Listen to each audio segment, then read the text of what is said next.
You're ready.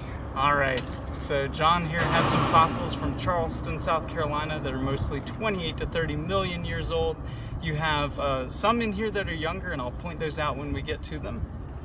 We'll start first here with your grouping of extinct loggerhead sea turtle shell. Beneath that are your fish vertebrae.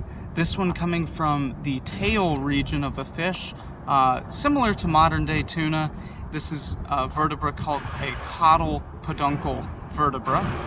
And then this tiny one right here, going to belong probably to a barracuda. Right here are your shark vertebrae. Two tail spines from stingrays, complete with intact barbs on the edges. Right there you've got a Wenteltrap snail fossil.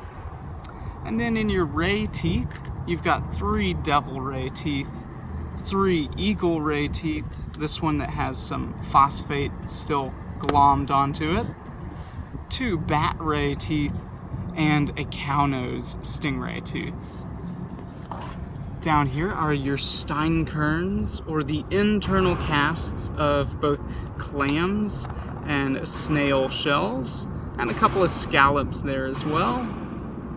Fin ray bones right here from the tails of billfish and tuna, as well as a couple of processes off of their vertebrae. Marine mammal bones right here from things like whales and dolphins. And then in your shark teeth, your large group down here, all of these small teeth belonging to about 35 different species of reef shark, very similar to today's sandbar and white-tip sharks. This grouping right here has 2 different types of extinct tiger shark, those with the more long and twisted crown being from the extinct long-toothed tiger shark, and those with a flatter crown like that one and that one belonging to Galliacerdo aduncus. Right here are your sand tiger shark teeth, and in the middle are the snaggletooth sharks. Most of yours belong to the upper jaw, however you do have a few down here from the lower jaw. This unserrated tooth belongs to the ancestral extinct great white shark, Carcharodon hastalis, at minimum 5.5 to 6 million years old. And then right here are your precursors to Megalodon, the 2-time ancestor Carcharicles angustodens being the most likely candidate for all of these. Right here you also have 3 hammerhead shark teeth. Careful not to get them mixed up with the reef sharks because there are no serrations on the edges of these teeth, and they have this right angle notch that you can see here on the right side where that crown enters the root.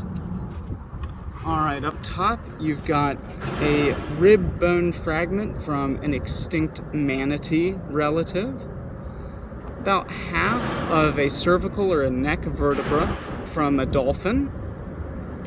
This little guy right here is a tooth from a cutlass fish.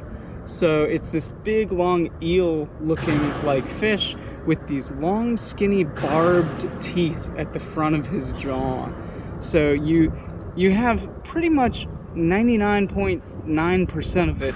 It's just that little bit of the recurved barb at the very tip of the tooth that popped off on that one. But there's enough there to tell that's who he came from. This one is a tooth from a dolphin called a Eurhinodelphinid, and that's Eurhinodelphinid. Very similar to the river dolphins with those long snouts and tiny conical teeth. Right here are your pieces of coprolites, or fossilized shark poop. This was held within the intestines of dead sharks, and that's how it was preserved. This one, another one, careful not to get mixed up with your other bones.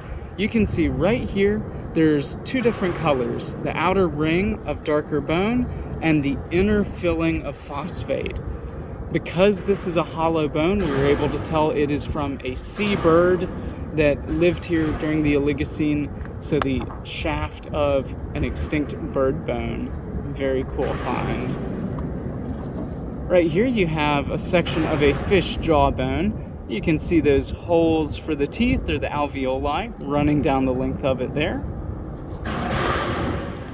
This one comes from the Ice Age. That's an animal that we're all very familiar with today. You've got a piece of antler from a white-tailed deer that lived here 11,000 to 2.5 million years ago. And we can tell it's antler because of that finer, spongy bone on the inside. It contrasts pretty nicely to the more uniform bone that we'll get on dolphins. And we've also got that thick outer wall of bone along there. 11,000 to 2.5 million years old on that one.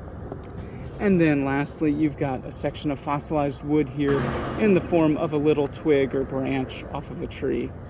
Excellent finds.